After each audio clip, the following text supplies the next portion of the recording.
Quel a été votre parcours pour arriver à la foi et quelles interrogations vous ont mené vers la religion?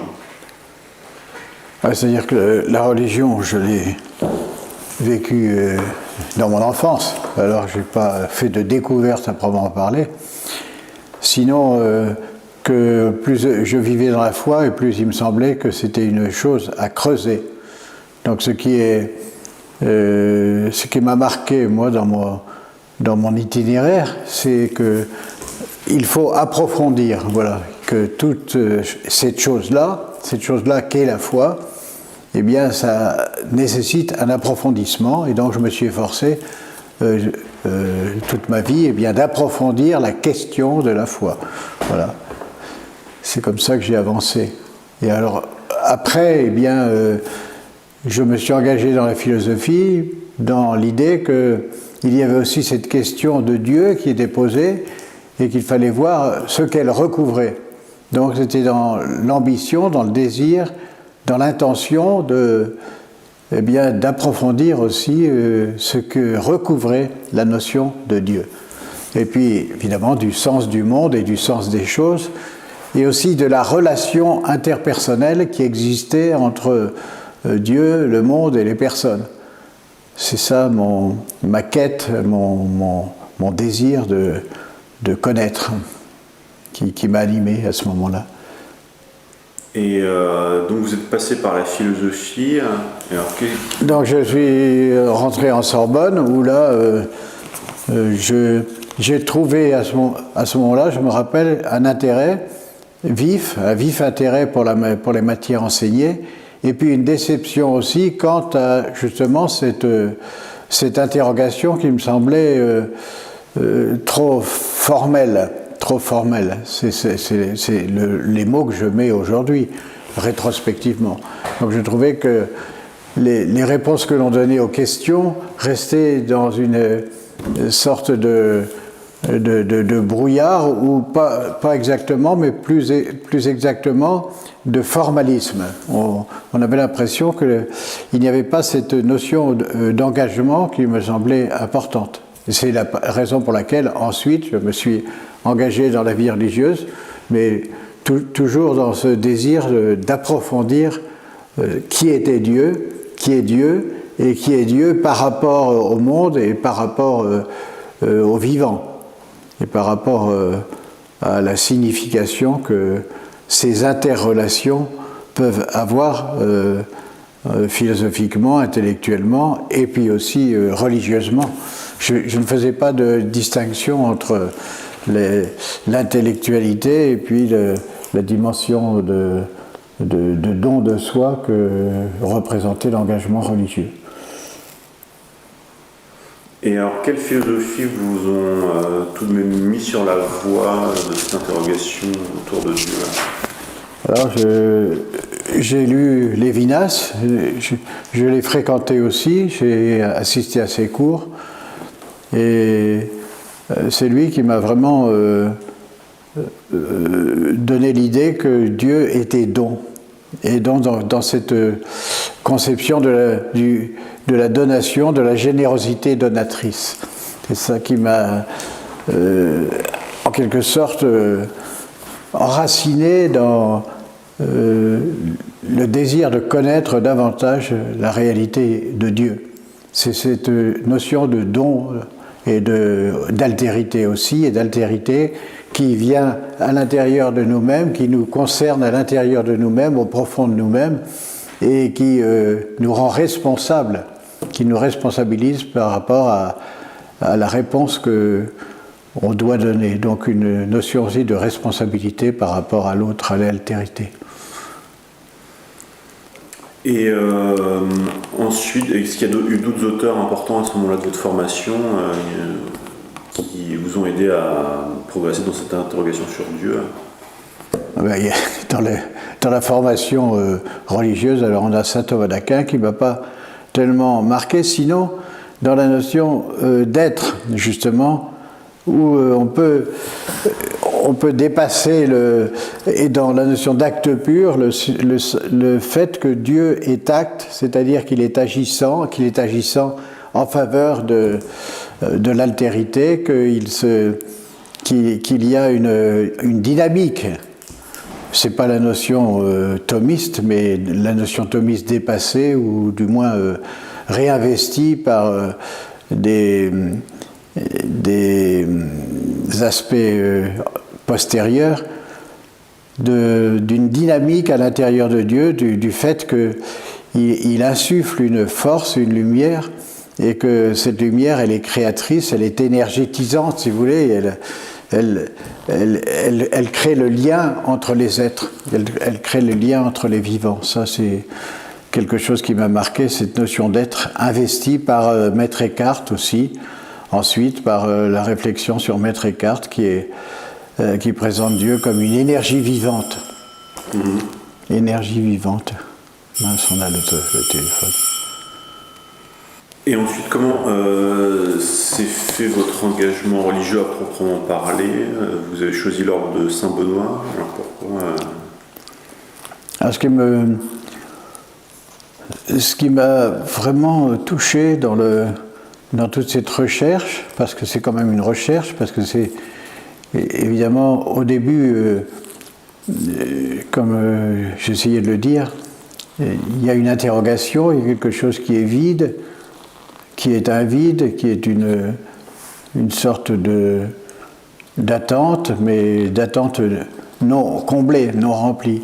Et puis alors, au fur et à mesure que j'ai évolué, il y a eu une sorte de progressive lumière, et c'est à partir et cette lumière qui émane de Dieu, qui émane de l'énergie créatrice de Dieu, et c'est cette énergie créatrice en fait qui m'a investi de plus en plus, de sorte que, eh bien, j'ai vu dans l'invisible, évidemment, ce rayonnement de lumière invisible qui m'a habité de plus en plus et qui m'a fait comprendre bien, que Dieu est lumière et qu'il est la lumière de la vie, comme dit Saint Jean, qu'il est la lumière de la vie.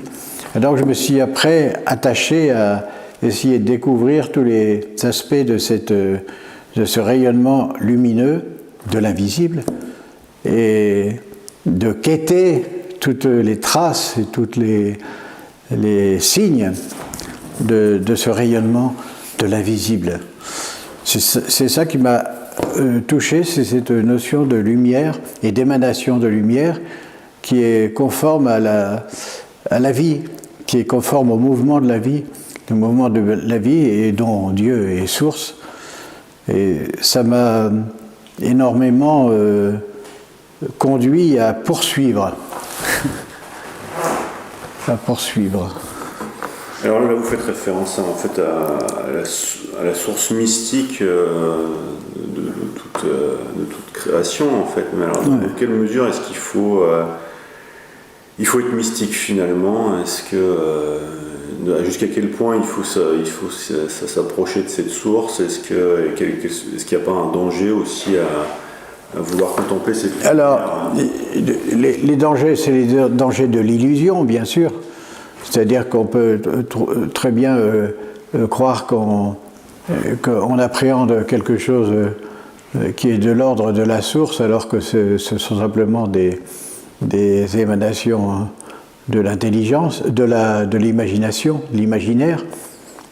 Mais on est constamment confirmé que la quête n'est pas vaine, qu'elle n'est pas illusoire dans le fait que, eh bien, on gagne en paix intérieure, et que le signe de la vérité, eh bien, c'est toujours soi-même, et dans la croissance intérieure par laquelle on s'achemine dans la paix, on s'achemine dans une progression qui est constatable, qui est décelable. On peut déceler en soi-même qu'on avance, qu'on progresse, et qu'on progresse dans plus de paix, dans moins d'angoisse, dans moins de tiraillements, dans moins de tensions intérieures, dans moins de désespoir du reste, parce qu'on est, évidemment, notre vie humaine elle est toujours entre entre le désespoir et l'espérance. On se sent confirmé intérieurement, et c'est cette confirmation intérieure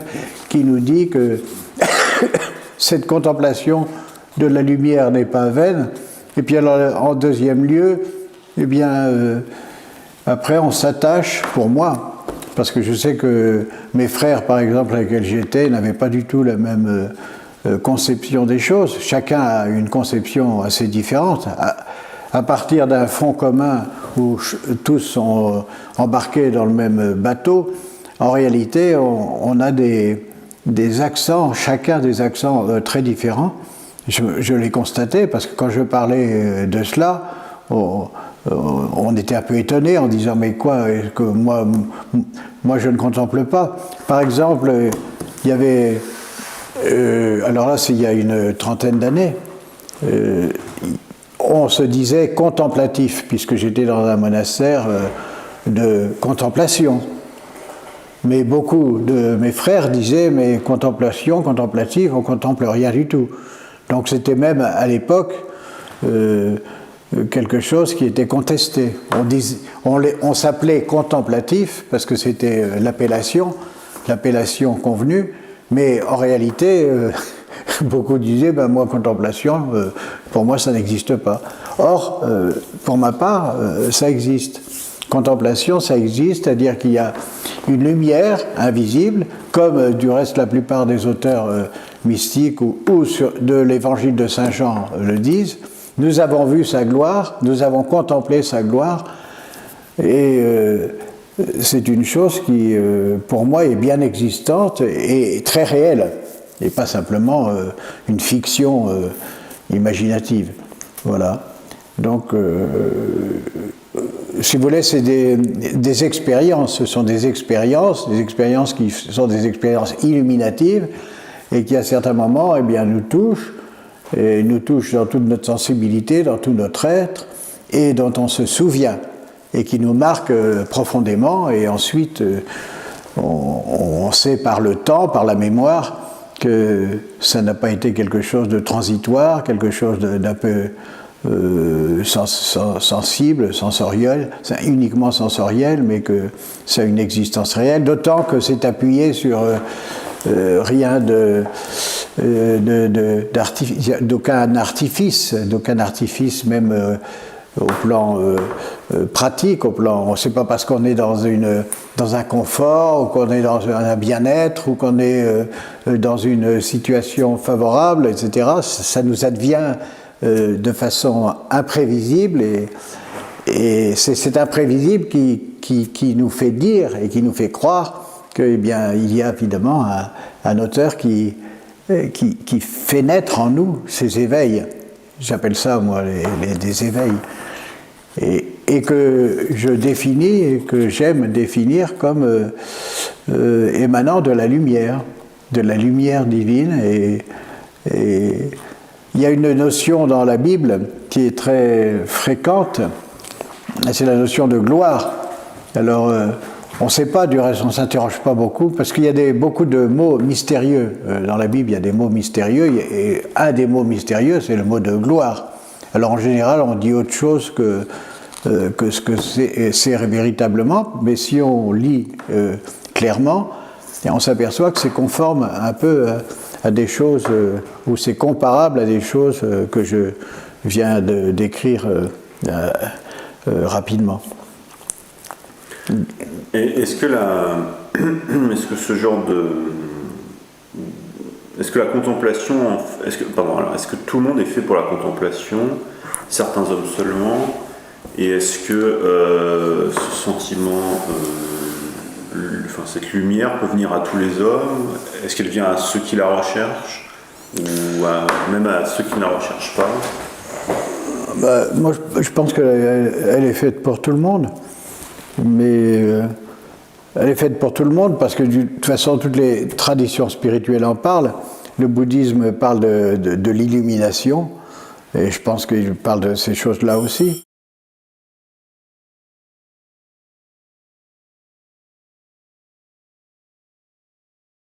Enfin, d'après ce que j'ai essayé de saisir, je trouve qu'il y a beaucoup de personnes qui qui s'appuie justement sur les moments heureux de l'enfance.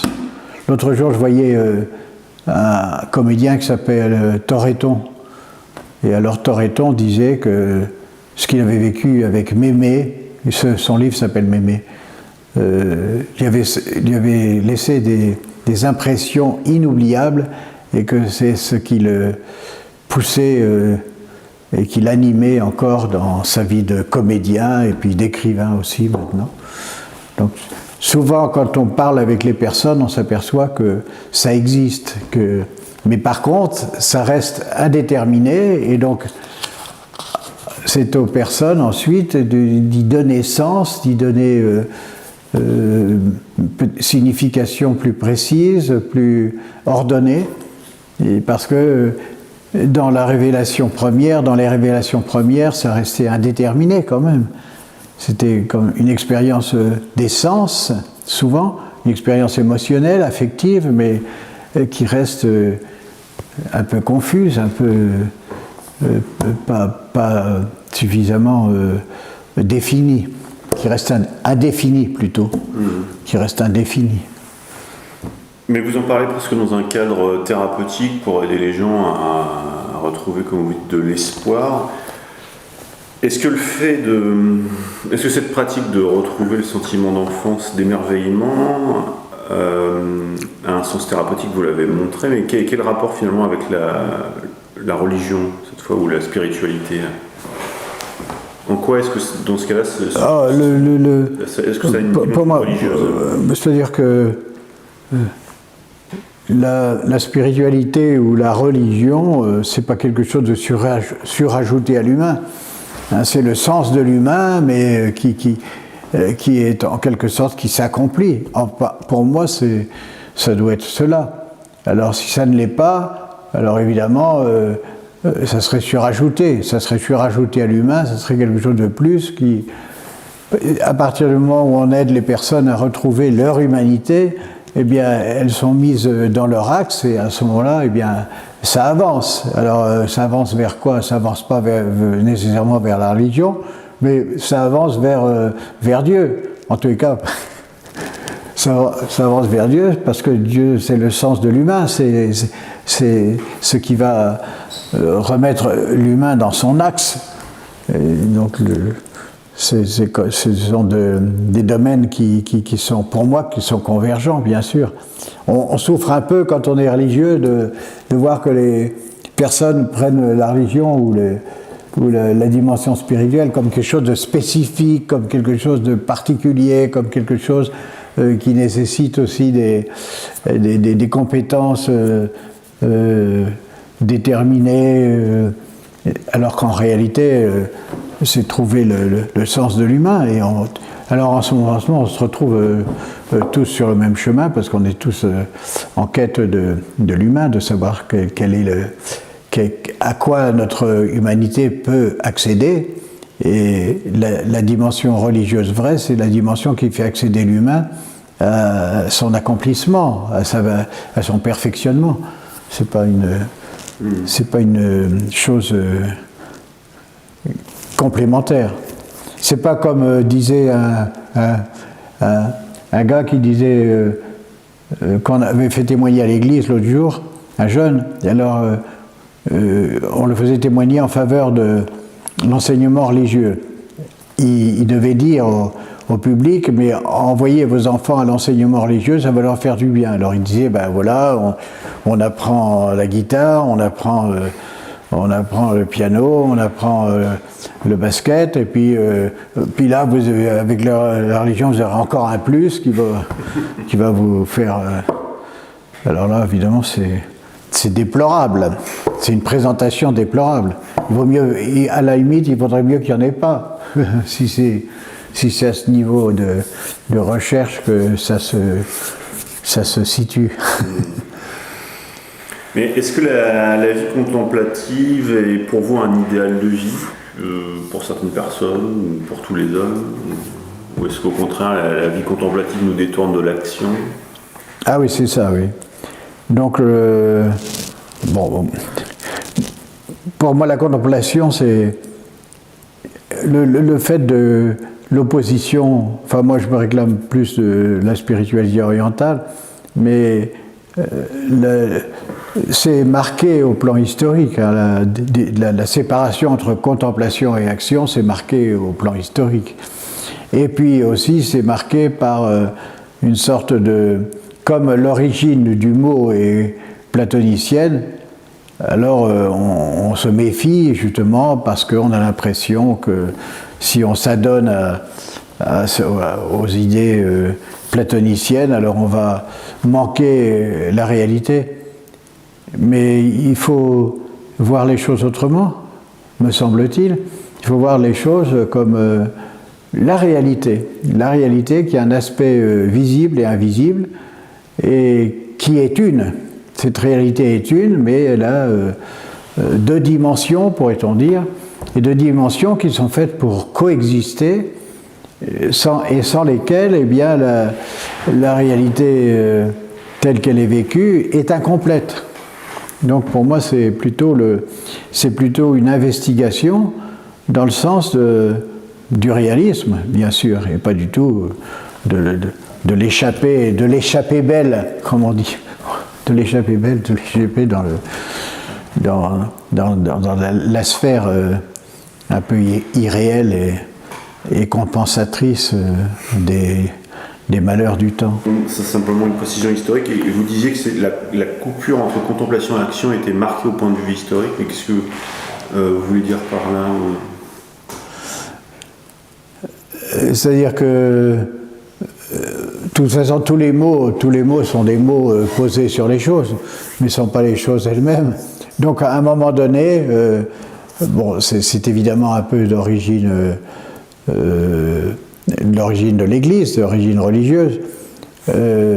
Bon, il y a eu la contemplation platonicienne, les néo-platoniciens aussi. Là, bon, c'était d'origine philosophique. Ça a été intégré ensuite dans la pensée religieuse vers les premiers siècles de notre ère. Et puis, après, on a défini des congrégations, des groupes, comme étant des groupes contemplatifs, donc adonnés à la contemplation, et d'autres groupes qui se mettaient un peu en place, qui se sont mis en place progressivement, comme opposés à contemplation apostolique. Mais ça, c'est venu vers le 9e, 10e siècle. C'était lié. Et alors, à ce moment-là, ça a pris une détermination plus sociale. Ce qui était au départ une théorie, et du reste qui s'appelle théoria, puisque là, comment... comment c'est... Évagre, chez Évagre le Pontique, la contemplation s'appelle théoria, comme dans la tradition. Alors ce qui était une notion théorique, eh bien, est devenu quelque chose de pratique, qui avait lieu à la pratique sociale, c'est-à-dire qu'il fallait des gens qui soient dans un lieu, stabilisés dans un lieu, et alors eux s'adonner à la contemplation, puis des gens qui avaient une vie plus tournée vers l'extérieur, tournée vers la transformation de la société, les relations avec les autres, et qui étaient définis comme apostoliques, et donc non contemplatives. Et du coup, eh bien, ce qui était une notion était en quelque sorte un peu discrédité ou compartimenté, et à ce moment-là, ça devenait quelque chose de particulier, et qui n'était plus destiné à toute personne et à tout le monde. Mais je crois que c'est marqué historiquement, et que c'était pas parce qu'il y a une sorte de diversification au plan des groupes sociaux que la notion devait être nécessairement, elle aussi, mise dans des catégories restrictives. Vous voyez ce que je veux dire? Oui, donc vous ne vous inscrivez pas dans cette coupure nette qu'il y aura entre ceux qui agissent dans le monde et ceux qui se retirent pour contempler. Ah non, moi je ne me situe pas du tout dans cette catégorisation. Je me réclame plus donc des pères grecs, des pères qui et de l'Orient chrétien, du reste, où tout croyant est contemplatif, parce que tout croyant est illuminé par le Saint-Esprit, et donc tout croyant est appelé à vivre en union et en communion avec le souffle divin, avec la lumière divine. Non, il n'y a pas de... Et qu'il soit consacré dans un état de vie particulier, ou qu'il soit dans le monde et dans la vie, qu'ils soient simplement dans leur travail, ou dans leur famille, ou dans leur profession, tout le monde est appelé au même tropisme.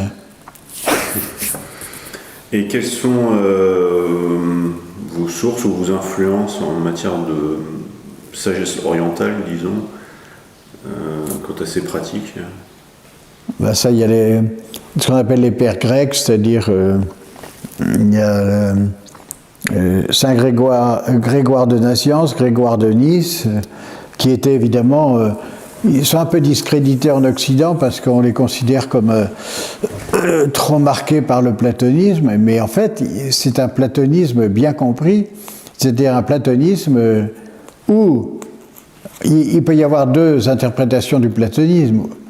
Du reste, Platon lui-même séparait radicalement le monde des idées et le monde sensible, mais ils l'ont réinterprété, ces auteurs orientaux, ces auteurs des premiers siècles, les ont interprétés comme justement ce que j'essayais de présenter, à savoir une interconnexion du monde invisible et du monde visible, ou du monde intelligible et du monde sensible, et qui sont en quelque sorte solidaires l'un de l'autre, et qui sont en quelque sorte qui ne font qu'un dans un rapport quand même de différenciation, bien sûr, de détermination diversifiée, mais non pas séparée. Voilà, deux dimensions qui sont mêlées, qui sont ordonnées l'une à l'autre. On a dans la philosophie russe récente, moderne, et il y avait un Bulgakov qui a beaucoup illustré ce point de vue platonicien, de réalisme platonicien. Quand je demandais à une moniale russe quel était l'auteur le plus important pour elle, et elle disait Platon. Elle m'a dit Platon. Elle était philosophe, elle m'a dit que c'était Platon. Alors pour nous, en Occident, ça serait complètement invraisemblable, parce qu'on interprète le platonisme comme, et ça l'était aussi, ça l'était au départ, ça l'était dans la pensée de Platon, comme une espèce de coupure radicale entre un monde idéal et puis le monde de la réalité sensible. Mais ça peut être interprété autrement. Et ça a été interprété autrement par les pères orientaux, et cette interprétation, me semble-t-il, est opératoire. C'est pas du tout une espèce de manière de dire ou une manière de... C'est opératoire. Et cette interprétation, elle consiste à dire qu'il y aurait un seul monde et deux dimensions, une visible et une invisible. Voilà. Mais alors, pourquoi, dans ce cas-là, y aurait-il une dimension invisible? Pourquoi est-ce que l'intégralité du monde ne serait pas visible d'une façon ou d'une autre? Pourquoi est-ce qu'il resterait toujours de l'invisible? Parce que on expérimente, c'est plutôt dans le psychisme, ou c'est plutôt dans nos facultés d'appréhension de la réalité, mais on constate que on n'est pas toujours dans l'émerveillement de ce qui existe, on est souvent dans l'obscurité, on est souvent plongé dans ce qu'on appelle les ténèbres. Il y a beaucoup de moments où on ne voit pas, où on se sent même enlisé dans la confusion, comme Sartre qui parlait d'une existence qui était une existence poisseuse, qui était une existence qui vous enfonçait dans quelque chose de pénible et de pesant. Hein? Alors, donc quand on aspire intérieurement à quelque chose de beau, à quelque chose de vrai, évidemment on ne peut pas se contenter de cette appréhension ténébreuse du monde. On ne peut pas se contenter non plus des déchirures qui entourent les événements humains. On ne peut pas se contenter des tensions meurtrières. On ne peut pas se contenter il est nécessairement, il est humain, à mon avis, de vouloir quelque chose qui contente, qui contente l'âme et qui soit en accord avec son aspiration fondamentale. Et c'est là qu'on peut voir combien cette lumière est désirable. Et donc si elle est désirable, eh bien c'est qu'elle existe. Parce qu'on ne va pas désirer quelque chose de complètement vain, ou alors à ce moment-là, on serait aussi détraqué, on serait complètement détraqué, parce qu'on serait dans une aspiration, mais dans une aspiration qui n'aboutirait jamais. Alors ça serait... alors là, pour le coup, ça serait désespérant. Alors il faudrait tirer les chaînes, comme on dit. Ouais. Mais est-ce que cette dimension invisible du monde, elle se confond avec ce que vous appelez aussi les ténèbres ou le désespoir? Est-ce que c'est la même chose? Après, je ne suis pas sûr de bien comprendre. Mais là, c'est moi qui confonds. Moi, je n'ai pas bien compris aussi le... Est-ce que on disait qu'il y avait deux dimensions dans une dimension visible et une dimension invisible. Ouais. Est-ce que cette dimension invisible se confond avec l'obscurité, les ténèbres, le désespoir? Est-ce que c'est ça ou est-ce que dans ce mystère, il y a autre chose? Ou est-ce que c'est une part... Elle ne se confond pas. Je veux dire que la lumière... Je veux dire que le monde des ténèbres n'est certainement pas la vérité complète. Oui, d'accord. Elle n'est pas la vérité complète de la réalité, puisqu'elle est par définition incomplète, puisqu'elle ne contente pas, puisqu'elle est rébarbative. Elle est tout à fait rébarbative. Et donc je veux dire que il faut qu'elle se soit complétée par une autre dimension qui soit satisfaisante pour le cœur et pour l'esprit. Que nous soyons satisfaits de ce que nous voyons, de ce qui est sous nos yeux, de ce qui est avec nous, de ce qui vit en conformité avec notre déploiement personnel, du déploiement de notre existence. Il faut qu'il y ait un milieu qui convienne à ce que nous sommes. Et donc, on peut en déduire que cette appréhension de la lumière est nécessaire à notre vitalité même. Du reste, je crois beaucoup à Spinoza et à goûter ce qui nous convient. Hein. Nous sommes appelés à goûter ce qui nous convient, mais si on est toujours en désaccord avec ce qui existe autour de nous, on n'est certainement pas dans la bonne voie. Il y a une autre voie qui se propose à nous, et qui est une voie qui est conciliante avec nous-mêmes. Vous avez parlé d'une voie conciliante pour nous, mais alors, en quoi est-ce que c'est une voie vers la liberté?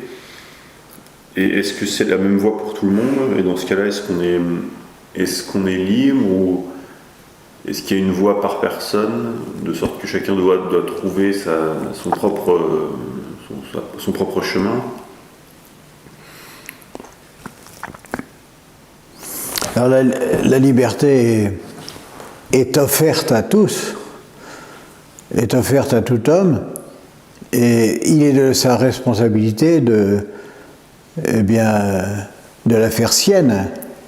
Et alors à ce moment-là, dans cette prise de responsabilité, il y a différentes manières, depuis la plus lâche jusqu'à la plus audacieuse. Mais la voie est ouverte à tous, et non seulement elle est ouverte à tous, mais du devoir de tous. La liberté est un devoir. Il est du devoir de l'homme, s'il veut prendre la voie de son humanité, de l'accomplissement de son humanité, eh ben, d'adopter un processus de libération progressive de tout ce qui l'entrave, de tout ce qui l'empêche de goûter la liberté, puisque la liberté aussi a un goût. Elle a le goût justement de la vie qui se libère, de la vie qui est plus, qui est moins entravée. Mais alors, est-ce que l'homme est naturellement libre? Est-ce que s'il ne l'est pas, est-ce que tout le monde peut devenir libre? Est-ce qu'on peut l'être totalement? Ou est-ce qu'on n'est pas toujours partie esclave? Ou est-ce qu'on n'est pas toujours... En fait, nous sommes déterminés par tout un ensemble de choses multiples qu'on connaît, et détermination de son milieu, détermination de sa situation matérielle, détermination de l'environnement, détermination de nos incapacités, de nos limites personnelles. Donc, il est évident que si la liberté devait se définir comme absence de toutes ces déterminations, elle serait impossible, ou elle serait complètement utopique ou vaine. Du reste, ça serait peut-être une recherche inutile. Mais en réalité, c'est pas à travers l'absence de détermination que on acquiert la liberté, mais la liberté s'acquiert en faisant sienne ces déterminations, en apprenant comment faire sienne ces déterminations, comment les intégrer à ce mouvement de libération. Et à ce moment-là, toute détermination peut être intégrée à ce mouvement qui se libère, qui libère, au mouvement qui libère, oui. Toute détermination peut être intégrée à ce mouvement de libération de soi-même. Et comment est-ce que vous concevez, vous, la liberté? Comment est-ce qu'on peut l'atteindre? Éventuellement, comment est-ce qu'on peut la perdre aussi? Qu'est-ce qui fait qu'on la perd ou qu'est-ce qui fait qu'on la gagne? On gagne la liberté en la faisant, c'est-à-dire en surmontant les conditionnements, mais pas simplement en s'y opposant. Du reste, surmonter un conditionnement, c'est pas s'y opposer, mais c'est l'intégrer à sa propre démarche, à faire en sorte que cette réalité qui nous semblait oppositionnelle, eh bien, ne devienne plus une contradiction, une contrariété, mais puisse également faire partie de cet appel à être libre, qui est inclus évidemment dans toute liberté. Donc la liberté n'est pas une réalité, c'est une ambition, c'est un désir, c'est un idéal, c'est une valeur. Comme toutes les valeurs, elles ne sont pas accessibles, elles sont inaccessibles. Mais on y accède en peu à peu faisant en sorte que ce qui s'oppose à elle soit réduit par le mouvement d'affirmation de moi-même comme être libre et qui peut justement me soumettre à ce conditionnement ou me mettre en dehors de ce conditionnement mentalement. Ou, par exemple, si j'ai des moyens matériels limités, ce qui est mon cas, eh bien, je ne m'offusque pas, je ne suis pas en rébellion contre cette incapacité cette incapacité relative que m'occasionne mon manque de moyens, mais je peux très bien me sentir tout à fait libre et faire des actes libre, sinon peut-être pas prendre l'avion pour aller de l'autre côté du monde parce que j'en aurais pas les moyens, mais enfin faire ce qui me semble bon là où je suis, tout en ayant cette astreinte ou cette contrainte qui m'empêche d'être dans une liberté fictive, parce que la liberté fictive, c'est la liberté qui me permettrait de faire tout ce que je veux, comme je veux, quand je veux, et de n'importe quelle manière. Ça, c'est pas la liberté véritable, parce que c'est une liberté qui serait complètement irréelle. C'est la simple absence de contraintes extérieures. Oui, c'est ça, oui.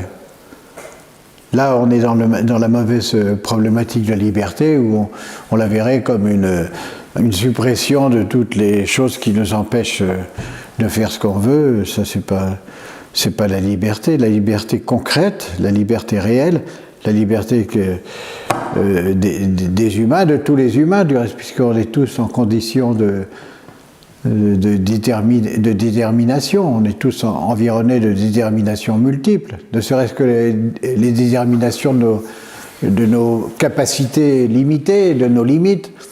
On a tous... et on est libre, et on est destiné à être libre, et on est destiné à assumer notre propre liberté. Alors ça veut dire que ces conditionnements ne sont pas... des déterminations absolues, mais des déterminations relatives. Et on peut les relativiser justement à la liberté elle-même. Parce que la liberté elle-même n'est pas relative, elle est absolue. Nous avons la nécessité d'être libres, alors que les conditionnements n'ont qu'une valeur relative. Et peuvent être relativisés par l'absolu. Du reste, c'est la définition de l'absolu, c'est qu'il peut relativiser le relatif, l'absolu. Est-ce que la liberté, c'est pas un chemin, c'est quelque chose qu'on acquiert? Oui, c'est ça que je disais. Donc c'est une voie et aussi un devoir, à mon avis. C'est-à-dire, c'est le devoir moral, le premier devoir moral. C'est de se rendre libre et de ne pas garder ou rester sous le joug de choses qui nous oppressent ou qui nous contraignent ou qui nous empêchent d'aller de l'avant, quoi. C'est une sorte c'est une entrave. Donc on a le devoir de lutter contre toutes les entraves, non? Mais vous disiez, on est destiné à être libre, mais est-ce qu'il n'y a pas une contradiction dans ce cas-là? Parce que si c'est un destin, ça s'oppose à la liberté, justement. Est-ce que c'est pas quelque chose si on est tenu d'être libre, est-ce qu'on se plie pas à... Non, c'est... Si, peut-être que le mot, l'expression est peut-être impropre, hein, parce que c'est peut-être pas destiné, parce que destiné, ça laisse entendre qu'on aurait un destin. C'est une responsabilité, c'est un devoir moral. C'est un devoir moral, c'est-à-dire que comme toute soumission à une valeur, eh bien, quand on se réclame d'une valeur, cela inclut, par rapport à cette valeur, qu'il y ait une décision volontaire. Donc c'est ça mais la morale ne s'impose pas, contrairement à ce qu'on croit. C'est-à-dire qu'on peut toujours aussi y échapper, on peut toujours aussi la refuser.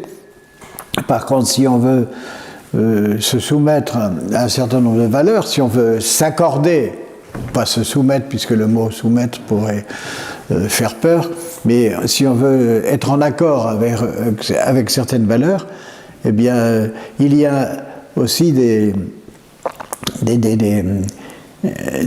vertus, des obligations qui nous incombent. Mais c'est les obligations que personne ne nous oblige, sinon la valeur elle-même, la fidélité à la valeur oblige. Et c'est la seule obligation du reste. Au plan moral, c'est la seule obligation que nous ayons. C'est l'obligation posée par la valeur qui est à laquelle on adhère. Il n'y a pas une... Parce que à chaque fois que si une obligation serait imposée, elle ne serait plus morale. Parce que la morale inclut justement l'adhésion libre. Sinon les choses ne sont plus de l'ordre de la morale, elles sont de l'ordre du règlement ou de l'impératif, mais pas du tout de... Si, il y a un impératif moral, comme dit Kant, mais cet impératif moral découle de l'adhésion à la valeur, mais pas d'autre chose que d'elle. Elle est toujours menacée dans son exercice de se dévaluer en autre chose qu'elle-même. C'est-à-dire qu'elle peut aussi se laisser prendre par l'inimitié, la violence, la lutte, le meurtre. On voit bien dans les mouvements sociaux où des revendications de liberté qui ont tourné justement au contraire de ce pourquoi la Révolution française s'est faite sur une base de revendications de liberté, mais aussi elle aboutit à beaucoup de meurtres, à beaucoup de destruction, etc. Alors que c'est pas une nécessité. C'est pas une nécessité incluse dans la chose elle-même. La chose elle-même, c'est une valeur qui ne va pas nécessiter aussi qu'elle soit accompagnée de choses qui lui sont en quelque sorte contraires, puisqu'à partir du moment où on entre dans la violence et dans le meurtre, eh bien on asservit aussi d'autres. Asservissant d'autres, eh bien, il y a plus de diffusion de la liberté. La liberté n'est plus diffusée puisqu'elle met d'autres personnes sous le joug. Alors ça veut dire qu'elle se dégrade dans le contraire de ce... Si elle est liberté, elle doit aussi apporter la liberté. Elle doit l'apporter universellement. Si c'est une valeur universelle, elle doit universellement répandre la liberté autour d'elle. Mais si elle commence à servir aussi, en utilisant des moyens qui peuvent la dégrader, eh bien, elle risque justement de se perdre. Et c'est pour ça, du reste, que on entre à ce moment-là dans le cycle infernal de l'asservissement, de la domination, du dominant, du dominé, et la répétition. Alors qu'en fait, elle est faite pour faire accéder à quelque chose qui échappe à ce déterminisme effrayant du meurtre et puis de l'envers et de l'inverse et de cette réciproque brutale et violente qui peut consumer la liberté elle-même. Ça s'est vu politiquement, où justement des revendications de liberté qui ont été trop violentes, eh bien, ont abouti à des asservissements encore plus grands qu'antérieurement. Ou alors, toujours la même chose, c'est-à-dire qu'on a été asservi, et puis pour répondre à ce premier asservissement, on en reproduit un autre, et alors on n'est plus dans la liberté, qui est quand même quelque chose qui libère, qui doit normalement libérer. Et qu'est-ce qui corrompt la liberté? Est-ce que c'est l'excès de son déploiement ou est-ce que c'est simplement une dégradation, une trahison? Une dégradation d'extérieur. Moi je crois que c'est une dégradation. C'est qu'on est toujours... que c'est une valeur absolue, et qu'elle est toujours menacée d'être absorbée par des choses qui vont la détruire. C'est quelque chose, c'est une valeur haute, et comme toute valeur haute, elle est attaquée, elle peut très bien être complètement détruite ou défaite. Et est-ce que c'est elle-même, est-ce que c'est la liberté qui suscite la tyrannie, ou est-ce que c'est la tyrannie qui de l'extérieur vient mettre un terme à la liberté? Ouais. Vous parliez de la Révolution française, Napoléon par exemple, on peut s'imaginer. Est-ce que c'est la Révolution française qui, dans sa logique, a suscité Napoléon? On parle un peu de Napoléon, enfin bon. Ou alors, est-ce que Napoléon est venu de l'extérieur? Il y avait la Révolution française. C'était Hegel. Hegel disait que le défaut de la liberté et de la revendication, mais je suis pas sûr qu'il ait raison. Hegel disait que la revendication de liberté était justement trop absolue. Et elle n'était pas assez relative à ce qui était possible et ce qui était réaliste à ce moment-là. Mais moi, je ne dirais pas les choses comme ça. Je dirais plutôt que il y a des revendications de liberté qui ne sont plus la liberté à proprement parler, parce que la liberté, c'est une valeur. Et elle est dégradée, elle est facilement dégradée, y compris dans l'inimitié. Qu'il y ait de l'inimitié, ça c'est inévitable et inéluctable, mais par contre le traitement de l'inimitié ne doit pas se faire de n'importe quelle manière au nom de la liberté. Voilà ma réponse à moi. La revendication de liberté ne doit pas se faire à n'importe quel prix. Parce que si c'est un prix de meurtre et de destruction, à ce moment-là, et de nouveaux asservissements, eh bien, il y a un reniement d'elle-même. Si bien qu'on pourrait aussi refaire l'histoire de la Révolution française, c'est-à-dire il y aurait eu un certain nombre de choses et de malheurs qui auraient été évitables et qui auraient dû être évités au nom de la liberté. Et elle n'aurait pas été pour autant vaincue. Elle aurait pu vaincre, mais par d'autres moyens. Voilà.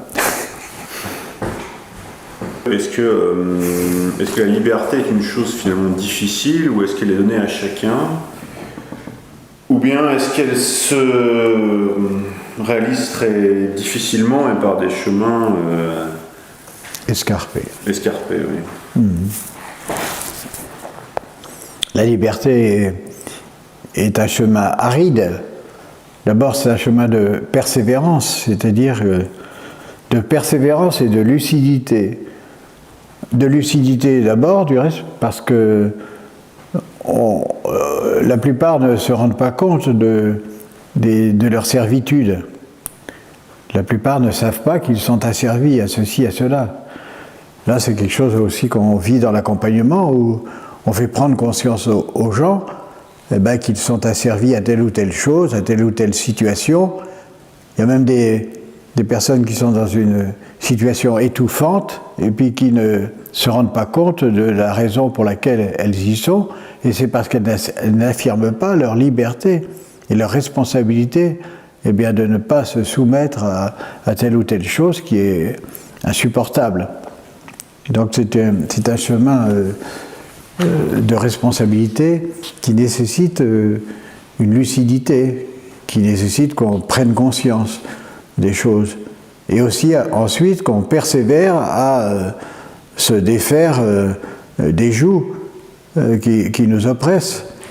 Mais le danger aussi serait peut-être de vouloir s'en défaire trop vite et de façon trop brutale, sans discernement, parce que aussi elle joue avec les circonstances, avec les situations, et donc elle doit s'infiltrer à travers les espaces réduits qui nous sont accordés, mais qui sont toujours là, et dans lesquels il faut s'engager. C'est-à-dire il y a toujours des passages qui sont offerts, des passages qui sont proposés. Et c'est ces passages qu'il faut prendre au moment voulu. Par contre, ça peut être des passages un peu étroits, ça peut être des passages... et c'est pour ça que ça nécessite de la part de l'humain un discernement affiné pour percevoir le moment où il va pouvoir traverser ce passage étroit entre toutes sortes de conditionnements. Ensuite, il s'aperçoit que s'il est passé, s'il est arrivé à passer, eh bien à ce moment-là, la situation se dégage et qu'il accède justement à un champ de liberté plus large et où il est moins oppressé par toutes sortes de choses qui le gênent aux entournures. Alors c'est le signe qu'il a pris le bon passage, qu'il a adopté le bon passage, mais c'est vrai que c'est assez délicat. Ça nécessite de notre part un affinement de perception, un affinement de sensibilité pour bien voir où se trouve le passage possible, où se trouve le possible, et quel possible eh bien, on peut emprunter à tel moment, et pas à tel autre du reste. Et quand le moment quand on a laissé passer le moment favorable, eh bien, il y a des chances que ce soit un asservissement encore plus grand ensuite. Donc il faut adopter, à mon avis, ces moments de passage possibles, ces moments de possibilité de passer, et ne pas les laisser passer. On croit être arrivé au port, on est rejeté au large. Ça, c'est la fameuse phrase de Leibniz que reprend sans cesse Deleuze. Ah oui. On croit être arrivé au port Ouais. Et on est sans arrêt rejeté au large. Ah oui. Ouais.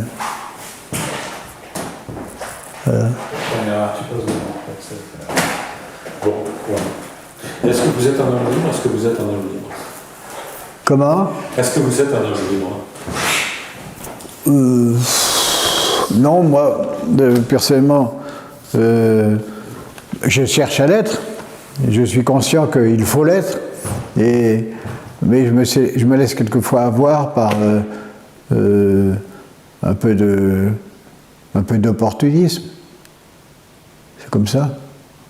Enfin, j'ambitionne cette liberté parce qu'elle me semble une valeur absolue, donc une valeur devant laquelle on ne peut pas se dérober et devant laquelle toute façon de l'éviter, de la contourner, de chercher à ne pas subir son emprise, son attraction, eh bien, est une démission. Donc, je n'ai pas envie de démissionner de ma propre vie.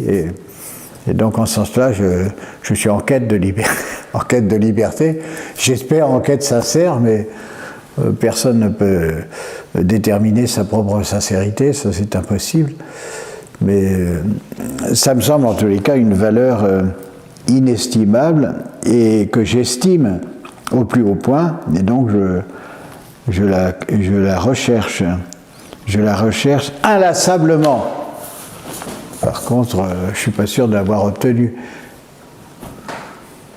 Et puis alors la dernière chose, le dernier aspect de la liberté, c'était la liberté de conscience. Et il me semblait que c'était une valeur très haute,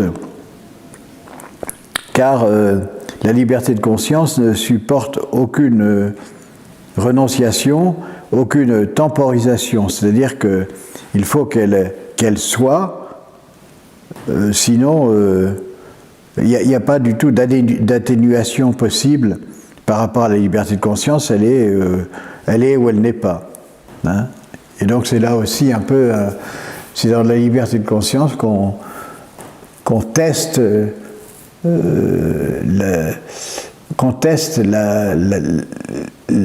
la haute valeur dans laquelle on doit tenir la liberté elle-même. Hein. C'est ça. Elle est comme un signe. La liberté de conscience est comme un signe de la valeur inestimable de la liberté en tant que telle et de l'existence de cette valeur idéale et qui n'est pas... elle se concrétise de la façon la plus vraie dans la liberté de conscience, me semble-t-il.